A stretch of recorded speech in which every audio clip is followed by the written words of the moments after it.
하나님의 말씀은 사도행전 13장 1절부터 3절까지 교도가실 때에 3절은 다 같이 함께 읽으시겠습니다. 안디옥 교회에 선지자들과 교사들이 있으니 곧 바나바와 니게르라 하는 시므온과 구레네 사람 루기오와 분봉왕 헤롯의 젖동생 마나엔과 및 사울이라. 주를 섬겨 금식할 때에 성령이 가라사대 내가 불러 시키는 일을 위하여 바나바와 사울을 따로 세우라 하시니 이에 금식하며 기도하고 두 사람에게 안수하여 보내니라. 아멘. 오늘도 하나님 앞에 감사함으로 또 믿음으로 예배한 여러분 심령 가운데 하나님의 말할 수 없는 은혜와 복과 능력이 가득가득하시기를 예수 이름으로 축원합니다. 아멘. 오랜만에 또 사도행전을 계속 우리가 주일날 보게 되었습니다. 중간에 이제 부활절을 앞두고 몇 주간 동안 우리가 부활절을 준비하면서 말씀을 상고하다가 부활절 끝나고 나서도 그렇다면 부활하신 주님이 왜 부활하셨는가? 왜 부활을 우리에게 소망 주셨는가를 연결해서 좀 말씀을 상고하려고 또 몇 주간을 보내었고, 그 다음에 성령 강림절을 앞두고서도 우리가 말씀을 상고하다가 이제 오늘 바로 그 다음 주일이잖아요. 성령 강림 다음 주일인데 이제 지났다. 내년 그때나 기약해야지 하고 일회성으로 끝나면 참 아쉽다고 생각합니다. 어느새 우리는 교회에서 하는 행사들이 그냥 그때그때 그 행사로 끝나는 경우가 많아서 아쉬움을 갖고 있는데, 그건 신앙도 마찬가지라 생각합니다. 신앙은 이렇게 인스턴트 식품처럼 일회용이 아니에요. 잠깐 그때만 맛보고 끝나는 게 아니라 계속 이어지는 것이 신앙이에요. 우리 하나님도 태초에 계신 하나님이 지금도 살아계시고 또 장차 오실 그분이라고 성경에 말씀하고 있지 않습니까? 이어지지 않으면 아무것도 소용없어요. 끊어진다는 것은 성경에서 저주라고 생각했어요.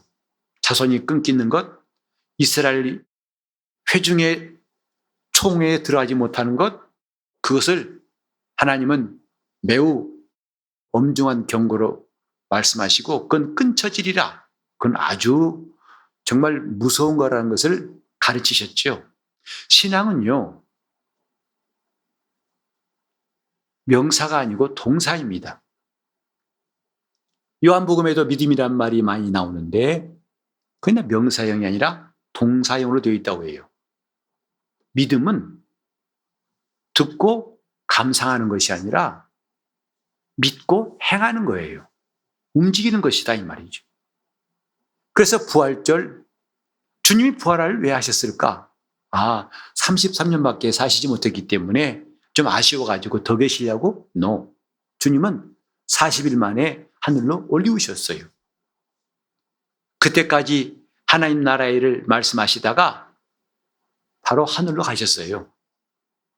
왜 부활하셨을까? 주님은 우리에게 성령을 보내셨고 이제 교회가 이 땅에 설립되었죠. 설립된 다음에 그 다음이 뭐냐? 그 다음이 무엇인지를 모른다면 참 안타깝고 딱한 일이 됩니다. 그래, 그게 뭔데? 믿는다. 믿는 게 뭔데? 그냥 교회 나가는 거지 뭐. 딱하지 않습니까? 우리 신앙은 그런 게 아니랍니다. 믿음이라는 것은 하나님이 말씀하신 것에 대해서 반응하는 거예요. 요즘 잘 쓸 말로 리액션. 하나님 앞에 내가 어떻게 행동하느냐, 그게 믿음이에요. 하나님 원하신 대로 반응하는 거, 그게 믿음이라고 그래요. 그러니까 이 성경 말씀을 우리가 상고하는 이유가 뭐죠? 우리는 한 번도 믿음의 사람으로 살아본 적이 없고 다 처음 믿은 거 아니겠어요? 물론 부모님 따라 나왔지만 사실은 부모님의 습관 따라 한 것이지 내 믿음으로 한 것은 아니지 않습니까? 모태신앙이라 할지라도 반드시 각각 자기가 주 예수를 만난 체험을 가지고 변화되는 경험을 가져야 됩니다. 신앙은 덩달아라는 것이 없어요. 저절로라는 것이 없고 자동으로라는 것이 없어요.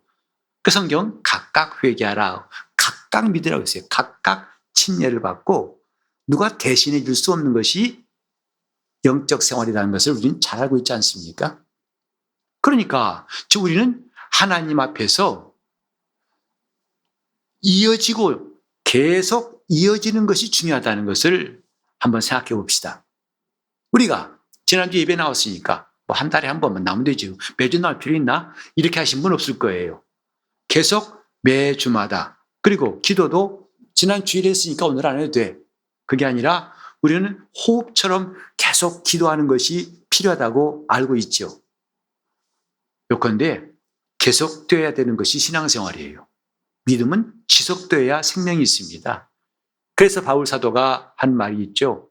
기도도 쉬지 말고 기도하고, 기뻐하는 것도 항상 기뻐하고, 감사하는 것도 모든 일에 감사하고. 그 세 가지 특징은 한마디로 지속되어야 한다 이거죠.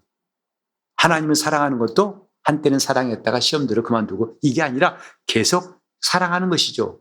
어떨 때까지 죽음이 나를 맞고 더 이상 가지 말라 하더라도 차라리 내가 죽음을 당할지언정 그 믿음은 죽을 수 없다. 믿음은 끊을 수 없다. 이게 참 신앙입니다. 하나님 앞에 반응하는 것. 그래서 머릿속으로 생각하는 그 믿음이 아니라 그 믿음은 반드시 반응하게 되어 있는데 그것이 뭐냐? 행함이라 그랬어요. 야고보가 말했죠. 행함이 없는 믿음은 죽은 것이다. 마치 영혼이 없는 몸이 죽은 것처럼 행함이 없는 믿음은 죽은 것이다. 난 믿음이 있다 하지만 행하지 않다면 그건 헛것이다 그랬지요. 우리는 자칫하면 그렇게 되기 쉬운 것 지금까지 많이 경험했어요. 믿는다 하지만 믿는 것 같지 않아요. 안다 하지만 아는 것 같지 않아요. 은혜 받았다 하는 것 같지만 은혜 받은 것 같지 않아요. 이런 혼란 속에서 우리는 많은 세월들을 지내왔는데 이런 것들을 방지하기 위해서 하나님 우리 앞에 성경을 주셨어요. 즉 뭐냐면 믿음은 네 스스로 개척하는 게 아니라 하나님이 이렇게 열어놓으신 길로 가는 거다. 그래서 우리 앞에 훌륭한 믿음의 선진들을 앞세워 놓으시고 그들이 말하고 그들이 행하고 그들이 간 길을 우리에게 성경을 통해서 보여주신 겁니다. 이렇게 하면 된다. 그래서 신앙은 혼자 스스로 만들어가는 게 아니라 이렇게 하라고 주님이 만들어주신 길로 가는 거예요. 길을 닦아놓으니까 차가 다니죠. 철로를 놓으니까 기차가 다니죠. 항로를 개척하니까 심지어는 저 비행기도요. 항로가 개척돼야 비행기 운행할 수 있습니다. 그처럼 신앙은 이렇게 주님이 길을 열어놓으신 것을 우리에게 보여주셨고 우리가 그 길 따라가는 거죠. 리액션도 내 마음대로 하는 것이 아니라 그분이 열어주신 길로 걸어가면서 리액션하는 것이다. 이 말입니다. 사도행전을 우리가 특별히 관심을 갖게 되는 게 뭐냐면 이 사도행전은 그 어떤 성경보다도 활동적이에요. 움직입니다. 역사가 계속 이어지고 있습니다. 우리는 복음서에도 물론 주님이 행하신 일들이 많이 나와 있습니다만은 그 복음서에도 교훈적인 내용들, 가르치는 내용들이 상당히 많이 들어가 있어요. 그런데 사도행전은 가르치는 내용은 정말 거의 없어요. 대부분 뭐죠? 행한 거예요. 누가? 믿는 자들이. 이렇게 살았다, 이렇게 말했다, 이렇게 움직였다는 것을 그냥 과감하게 이어가지 않고 그대로 보여주는 것이 성경이라서 특별히 사도행전이라서 사도행전은 특별히 마음에 끌리는 이유가 바로 그렇습니다. 여러분 보세요. 지금 교회가 회복돼야 한다. 그래서 왜 교회는 교회되게, 예배는 예배되게 그런 노래도 있죠. 얼마나 지금 현실이 안타까우면 제발 교회가 교회되게 해달라고 하는 그 노래까지 나왔을까. 그런데 진짜 교회가 교회되는 거 여기 나와 있어요. 사도행전 보면 이게 교회다라는 것을 아주 가감치 않고 그대로 보여주고 있습니다. 이게 교회다.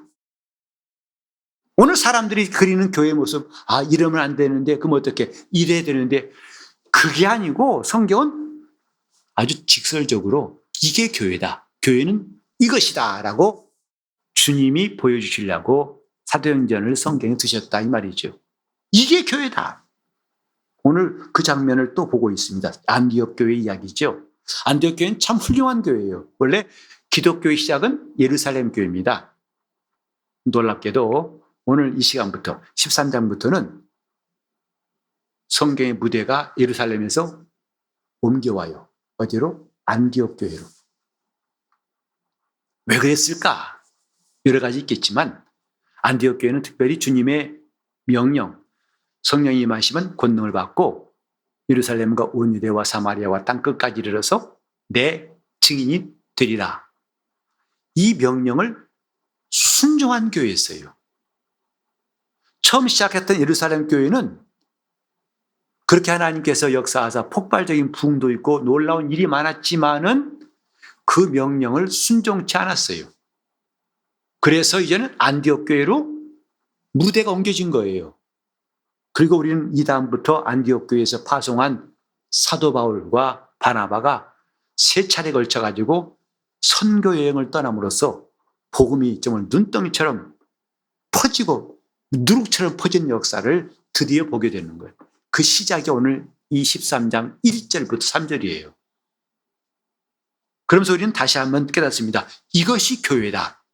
교회는 이렇게 돼야 한다 하는 것을 새롭게 볼 수 있는 기회라고 생각합니다. 이 본문에 보면은 안디옥 교회에 선지자들과 교사들이 있으니 곧 이른바 직분자들의 소개가 나옵니다. 이름이 나오죠. 바나바와 니게르라는 시몬과 구레네 사람 루기오와 분봉왕 헤롯의 젖동생 마나엔과 사울이다. 5명의 이름을 말하고 있습니다. 안디옥 교회가 직분자 교인이 5명일 리는 없어요. 그런데 이 이름을 성경에 기록한 것이 참 귀하지 않습니까? 저는 종종 그런 생각을 해봐요. 정말 하나님의 성경, 하나님의 말씀에 이름이 기록된 사람이 부럽다 하는 생각이죠. 그 이름이 성경에 기록되었다는 것이 얼마나 부러운가. 하나님이 그 이름을 메모하시려고, 마치 성경은 하나님의 메모장 같아요. 그분이 잊지 않고 기억하시려고 기록한 메모장. 그렇게 수많은 사람들이 예수께 왔고 은혜 받았고 하나님의 능력을 체험했고 믿었지만 이 성경에는 그렇게 많은 사람들의 이름이 나오지 않습니다. 소경이고 거진 바디메오가 그 당시에 무슨 특별한 일이 있어서 성경에 기록되었을까? 사회적으로는 그는 전혀 관심을 끌 수 없는 사람 아니겠습니까? 그런데 성경은 바디메오라는 이름을 또렷이 기억하고 있어요. 여기다 기록하고 있어요. 그 이유가 다 있는 거죠. 그만큼 하나님께서 기억하실 만한 사람이라는 것.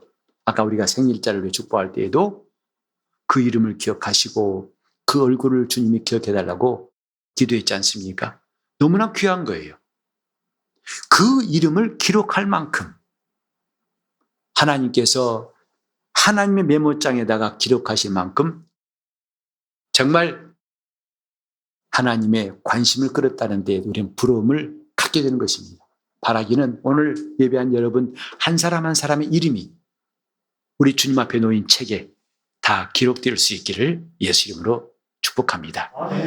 내 이름을 그분이 기록하시고 기억하신다면 얼마나 좋을까. 이게 성도의 영광 아니겠어요? 이 땅에도 수만 명의 목사가 있어요. 근데 그 목사 가운데서 우리 주님께서 이름을 기억하시는 목사가 되고 싶다 이 말이죠. 정말 가망도 없고 어림도 없지만 그러나 남은 세월을 통해서라도 우리 주님께서 이름을 기억하고 싶은 사람, 되고 싶은 소망이 있는 거죠. 이제 학교에서도 저는 초등학교 다닐 때 우리 반에 몇 명인지 기억 안 나요. 하지만 중학교 때부터는 기억납니다. 중학교 때는 70명이었어요. 한 반에. 그리고 고등학교 때는 60명이었습니다. 그러니 아마 초등학교 때는 콩나물 교실이라고 하는 거 보니까 훨씬 더 많았을 거예요. 근데 교사 선생님도 여기 계시지만은 이름을 그 많은 사람 다 기억할까? 물론 기억한다 우린 믿습니다. 근데 이름을 다 기억하지 못할지라도 자다가께서 금방 떠오르는 이름이 반드시 있을 거예요. 거기는 하도 말썽부리여서 기억날 수도 있겠지만 너무나 모범적이라서 너무나 착하고 너무나 참 얘는 귀한 애야라고 싶어서 기억하고 그 다음에 그들이 졸업하고 사회에 나갔을 때 수십 년 지났지만 아직까지도 그 담임선생님 마음에 그 아무개 지금 잘 지내고 있나? 참 귀한 학생이었는데 이런 사람이 된다는 것. 수십 년 만에 상봉을 했습니다. 선생님 안녕하십니까? 아이고 당신이 이렇게 감사하다면서 손을 붙잡고 감격적인 회유를 맞는 장면. 우린 이런 일 하나하나가 다 주님과의 관계에서도 떠올려 봅니다. 주님이 그렇게 기억하신 사람. 이 성경에 기록됐다는 것이 참 부럽다는 생각을 해보는 순간이에요. 자, 이 사람들 가운데 좁혀지죠. 바나바와 사울이 그 다음부터 쭉 나오는데 이들을 안수해서 선교사로 보내는 장면이 바로 오늘 읽은 본문이에요. 근데 여기 보면은 이런 사건이 어떻게 일어났는가를 볼 수 있는데 2절에 보시면 주를 섬겨 금식할 때에 그랬어요.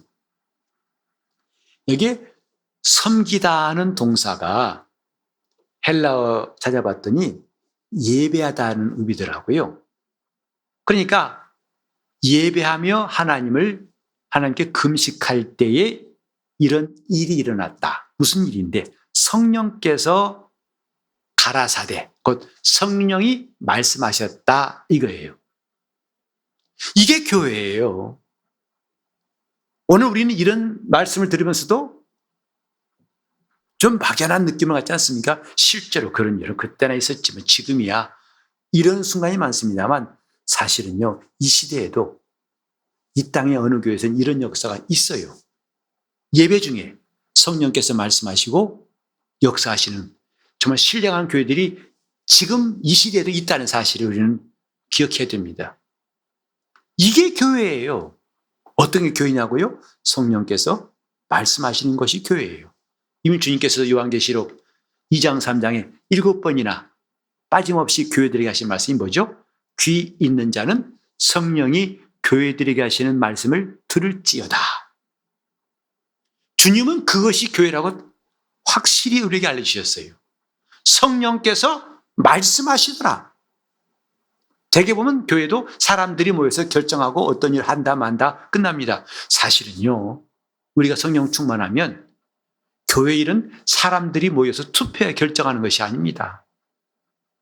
오늘 이 본문 말씀대로 되는 것이 진짜 교회예요. 성령께서 가라사대. 우리는 보통 교회의 머리는 예수시다. 심지어 어떤 분은 교회의 주인은 예수다 그러는데요. 그게 그 다음이 없어요. 그런데 주님이 교회의 머리시면 그 다음에 무슨 일이 있어야 할 거 아니겠어요? 그 다음이 있어야 할 거 아니겠어요? 그걸로 끝이에요. 그래 놓고 사람들이 다 결정하고 사람들이 다 주인 마음대로 자기 주인이 돼가지고 네가 맞다 내가 맞다 다투는 일도 있습니다. 왜 우리는 믿음이라 해놓고 그 다음이 없는가? 믿는다 하면 그 다음에 리액션이 나와야 되는데 왜 그게 없을까? 우리는 또 그런 것이 너무나 자연스럽게 생각해요. 왜? 나만 그런 게 아니고 다 그러니까 뭐 내가 특별히 잘못한 거 없잖아 이렇게 생각합니다. 우리는 사람이 많이 결정한 것이 기준이 아니라 성경이 진짜 기준임을 생각합시다. 성경이 말한 대로 하는 것이 옳은 거예요. 성경은 어떤 게 교회냐? 성령이 감독하시고 성령이 말씀하시는 것, 성령의 음성을 듣고 따르는 것이 교회예요. 그게 예수님의 교회입니다. 성령이 말씀하시는, 오늘 우리는 이 말씀 들으면서 참 안타까운 것은 너무나 이 말씀이 막연하지 않습니까? 진짜 그럴 수 있을까? 가능할까? 그만큼 우리는 성경에서 참 멀리 나왔다고 생각합니다. 지금 교회가 얼마나 어지럽고 괴로운지 뭐냐면 사람이 다투기 때문에 그러는 거예요. 어느새 사람이 주님의 위치에 앉아가지고 사람이 다스리고 지배하니까 교회가 이제는 주님의 교회라고 말할 수 없을 만큼 고통을 앓고 있는 거죠. 하지만 다시 말합니다. 이것이 교회예요. 뭐가요? 성령께서 말씀하시더라. 교회는 그 음성을 듣고 순종하는 겁니다. 말씀하신 이가 있어서 그 말씀에 순종하는 것. 이게 정상적인 주님의 교회다. 주님은 이런 교회를 꿈꾸시고 그가 십자가에 피 흘려 산 자들을 교회로 모아주신 거거든요. 근데 그 성령이 하신 말씀이 뭐냐면 내가 불러 시키는 일을 위하여, 내가 불러 시키는 일을 위하여 했습니다. 성령은 말씀하신데 무슨 말씀하시냐? 우리를 부르신다 이 말. 또 나에게 일을 시키신다는 것을 생각해야 됩니다. 교회 나와서 일하는 사람 따로 있고 하지 않은 사람 따로 있고 이것은 전혀 상상할 수 없는 교회의 모습. 성경에서는 전혀 생소한 교회죠. 여러분이 제가 주님의 지체라고 인정한다면 또 그분이 살아계신다면 우리는 너와 나 예외가 없이요. 주님이 불러 시키신 사람이 되어야 정상인 겁니다. 나를 부르시는 분이 있어요. 나로 일하게 하신 분이 있어요. 우리 갑자기 그냥 봉사하고 싶은 마음 생겨서 청소도 하고 뭐하고 그럴 수 있죠. 근데 그게 뭐냐면 오래 못 가더라고요. 가다가 중단해버려요. 왜? 하기 싫어요. 결국은 하고 싶어서 하다가 하기 싫으니까 관두고 이 전부 다 사람의 생각이라는 걸 나중에 알 수 있죠. 그러나 성령의 부르심을 받고 성령이 일을 시킨 사람은 끝까지 순종하더라 이 말이죠. 열두 사도가 그렇고 그 후에 많은 주의 종들이 또 주님 앞에 봉사한 성도들이 다 그렇습니다. 그 시작도 주님이었기 때문에 마지막도 주님이 마무리하시더라 이 말이죠. 그게 진짜 영적인 사람이죠. 오늘 우리가 정말 깨달아야 할 게 뭐냐면 성령은 말씀하시는데 그가 무슨 말씀하시냐? 우리를 부르신다 이 말. 나를 부르시도록. 하나님 말씀은 우리를 부르시는 그분의 음성이에요. 우리가 그 말씀을 잘 듣고자 합니까? 그것은 깨달았더니 이런 뜻이더라고. 참 좋은 말씀이야. 이렇게 감사함으로 끝나는 게 아니라 그 말씀은 나를 부르시는 말씀이에요. 성경에 있는 모든 말씀은 다 하나님이 부르신 말씀. 범죄한 다음에 아담을 부르신 것부터 시작해가지고 마지막 요한계시록까지 성령과 신부가 가라사대 오라 오라 드디어 영광스러운 하늘로 올라오도록 부르시는 계시록까지 성경은 우리를 부르시는 말씀이 있어요. 그런데 우리는 과연 지금까지 얼마나 그분의 부르심을 들었는지 아니면 듣지도 않고 하나님이 이게 좋다고 하실 거야. 이걸 원하실 거야 하고 내가 스스로 했다가 스스로 지치고 내가 하기 싫으니까 안 하고 남에게 미루기도 하고 여러분 이런 일이 쌓임으로써 나온 결과가 뭔지 아십니까? 자기 영혼이 메말라가요. 자기 영혼이 시들어져 가요. 그래서 영적인 사람이라고 할 수 없을 만큼 이제는 영의 힘은 형편없어지고 자기 혼, 자기 주장, 내 일, 그 신앙생활도 전부 다 자기만을 위해 기도하는 사람이 있어요. 주님, 나 이게 필요합니다. 주셔야 됩니다. 마치 주님은 그 사람이 청구하는 것을 채워주는 분처럼 여기는 경우가 적지 않은 것 같아요. 정말 주님을 위해서라는 것은 기도할 때뿐이지 주님을 위해 사는 시간들이 과연 우리 삶 가운데 몇 %나 되는가? 은혜 받을수록 신기한 것은요. 주를 위해 살고 싶은 거 여러분 다 경험하셨잖아요. 은혜 받으면 나를 위해 하고 싶은 것이 없어지잖아요. 시간도 물질도 내 재능도 어떻게 하면 주님을 위해 쓸 것인가 온통 그쪽으로 마음이 쏠리지 나를 위해서라는 생각은 눈 녹듯이 사라지는 걸 다 경험하셨을 거예요. 이 신기한 거 아니겠습니까? 우린 지금 영적 하면서 너무 막연하게 영적인 것을 알고 있지 않나. 제대로 한다면 영적인 것은 지금까지 내가 살아왔던 생활과는 참 멀리 있는 거예요. 주님이 나를 부르시는 말씀이에요. 우리가 말씀 들었다. 뭐죠? 나를 부르시는 걸 들었다 이 말이죠. 기도하자고 부르셨고, 나와 함께 가자고 부르셨고, 나를 따르라고 부르셨고, 이것을 행하라고 부르셨고, 이걸 믿으라고 하셨고, 우리는 나를 부르시는 말씀, 아주 큰 소리로 말하고 싶어요. 주님 말씀 뭐예요? 나를 부르시는 말씀이에요.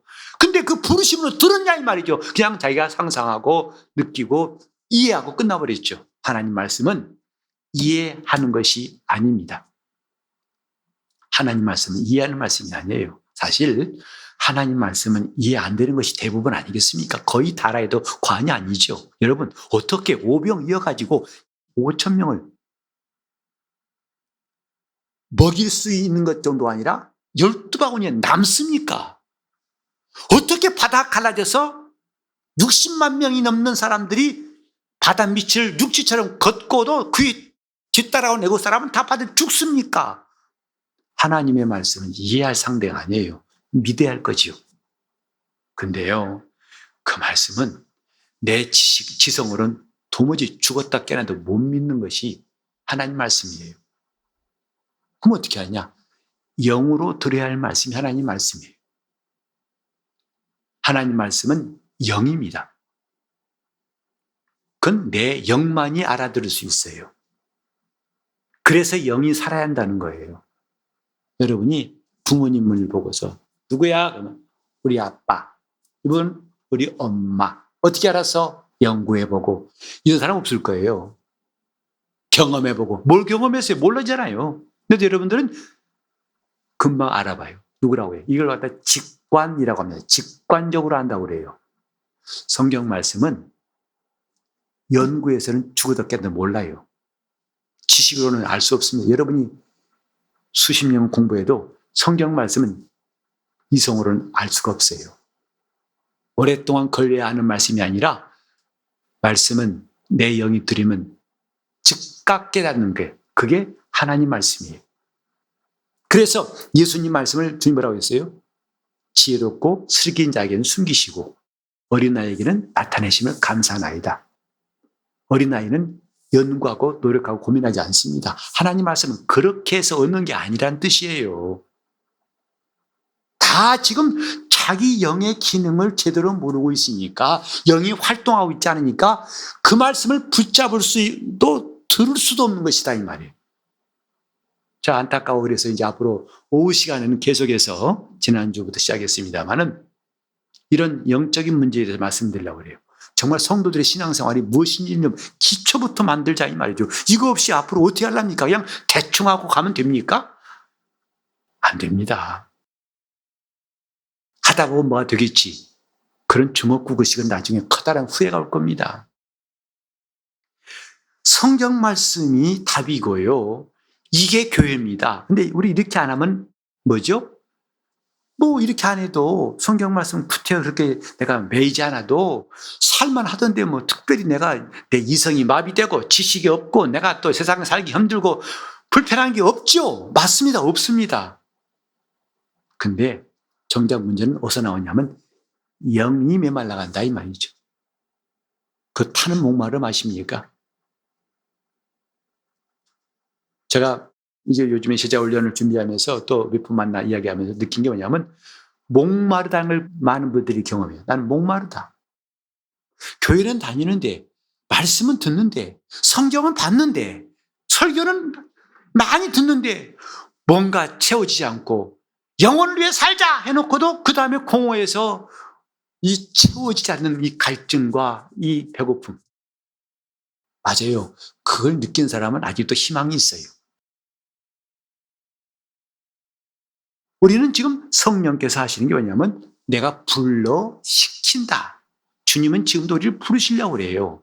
근데 부르시지만 좀 듣지를 못해요. 왜? 그런 일은 기능은 거의 죽어서. 여러분 보세요. 나는 눈 멀다고 할 때 어렸을 적에요. 우리 마을에 소경이 있었어요. 저 마을 입구에 그 굴수에 살았는데 그 딸하고 그 사람을 갖다 봉사라고 했는데 나는 처음에는 이렇게 눈이 안 보이는 사람은 아예 눈이 없는 줄 알았어요. 눈동자가. 근데 있더라고요. 있는데 안 보이는 거예요. 왜죠? 시신경이 다 죽어버린 거예요. 기능이 없는 거죠. 마찬가지입니다. 지금 내 영의 기능이 다 죽어 있어요. 그때는 아무리 영의 말씀이 들려와도 주님 말씀하셨죠? 내 말은 영이요 생명이라. 그건 지식에 들어가지 않고 이성에 호소하지 않고 영에 들어갈 텐데 영이 받아들일 수가 없어요. 그러니 수십 년 믿어도 신앙은 여전히 제자리예요. 그저 답답하고 그 사이에 지치고 목마르고 배고프고 나중에는 주려 죽는 거죠. 성령은 우리를 부르시는, 그래서 시키시는 일이 있어요. 그걸 위해서 바나바와 사울을 따로 세우라. 하나님 역사는 따로 세울 때부터 시작됩니다. 우리는 주님 부르실 때 그 자리에서 일하라는 게 아니라 따로 세우셨어요. 어떻게 했죠? 주님께서 베드로에게 따라오라. 그러니까 그가 생활에 터전이었던 배와 그물을 버려두고 따로 세우셨어요. 따로 세우셨어요. 따라오너라. 아브라함도 조상 때부터 살아왔던 갈대아 우르에서 본토와 친척과 아비집을 떠나서 내가 내게 지시할 땅으로 가라. 하나님은 그때부터 믿음의 사람으로 그를 키우신 것이고, 이스라엘 백성도 애굽에 있을 때는 하나님이 타치를 안 하셨어요. 그를 끄집어내가지고 광야에서 훈련시키고 가나안 땅에 옮기실 때부터 이스라엘이라는 나라가 되게 하신 거죠. 따로 세우라 하신 것이죠. 오늘 우리는 내가 지금 익숙해 있는 이 환경, 내 방법, 내 지식, 내 생각, 내 모든 길을 그대로 두고서 주님을 따를 수는 없어요. 따로 세우라 했어요. 그 첫 번째 단계가 좀 기도회에 나와. 우리 기도회에 나온 것부터가 따로 서는 겁니다. 지금 내 일상에서 머물지 않고 지금 주님 앞에서 내가 주님의 음성을 듣고 그분을 만나는 시간으로 따로 세우는 거예요. 예배도 여러분 집에서 온라인으로 할 수 있어요. 그러나 따로 하나님이 정말 명하신 말씀을 순종하는 차원에서 시간을 걸려 차를 운전하고 와서 땀 흘리고 올라와서 여기서 예배합니다. 이곳에 구원이 있는 게 아니지요. 우린 다 따로 세우시는 하나님의 말씀을 하나하나 생활 속에서 체험할 수 있습니다. 이게 자기 영혼에 유익한 거예요. 목사님 꼭 그렇게 해야 됩니까? 꼭 그렇게 귀찮게 힘들게 답답하게 해야 됩니까? 라고 하실지 모르겠지만 성경에는 이렇게 하나님이 따로 세우신 것, 불러서 일시키려고 따로 세우신 역사가 비일비재예요. 한두 가지가 아니에요. 그러니 우리가 내 방법을 주장한 것은 결국은 나중에 괜히 쓸데없는 일 했다고 생각하실 거예요. 차라리 이럴 때는 빨리 순종하는 것이 제일 낫습니다. 이 시간 우리는 정말 이게 교회라고 생각합시다. 이게 교회예요. 안디옥 교회 성령이 말씀하시고 무슨 말씀을 그들을 불러서 일을 시킬 테니까 따로 세우라. 그때 교회는 금식하면서 하나님께 순종하니까 이때부터 하나님의 역사가 세 차례 걸쳐서 저 로마까지 하나님 복음이 편만하게 전하는 역사가 시작된 것입니다. 오늘 우리 교회도 이 말씀과 함께 하나님이 우리를 불러 쓰시려고 따로 세우는 역사 모두 환영할 수 있기를 예수 이름으로 축원합니다. 나는 하나님 앞에서 교회라는 것을 그저 관념으로 구호로만 외치지 말고 이 말씀대로 내가 되기 원합니다. 내가 성령의 음성에 순종할 수 있도록 나를 불러서 일시키는 분은 바로 성령이시니 내가 주님이 따로 세우신 걸 사모합니다. 역사해달라고 통성으로 기도하시겠습니다. 하나님 아버지, 이 성경 말씀이 참으로 너무나 멀리 느껴지는 이 시대에 우리가 성경으로 돌아갈 수 있도록 도와주시옵소서. 아멘. 성경 말씀이 맞다고 우리가 인정하고 바로 이것이 교회라고 우리가 인정하고 우리 교회가 안디옥 교회처럼 성령이 말씀하시고 성령이 불러시키신 일들을 감당하는 교회, 그래서 하나님이 어린아이부터 어른까지 따로 세우시고 쓰시는 교회가 되게 하여 주시옵소서. 아멘. 이것만큼 귀한 일이 또 있겠는가 하여 자기 영혼을 하나님 앞에서 살아있는 존재로 깨어있는 존재로 드릴 수 있도록 이 시간 하나님 말씀으로 우리를 깨워주시고 우리 혼탁한 양심을 청결한 양심으로 만들어주사 그 말씀대로 살지 못하는 것을 책망하고 그래 돌이켜서 하나님 뜻대로 사는 놀라운 변화가, 행복한 변화가 오늘 우리 교회 한 사람 한 사람 심령에 임하게 도와 주시옵소서. 주여 역사하여 주시옵소서. 이 깊은 잠에서 깨어나게 도와 주시옵시고 내 영까지 들려오는 하나님의 살아계신 말씀을 들을 수 있도록 역사하여 주시옵소서. 예수 이름 받들어 기도를 이옵나이다.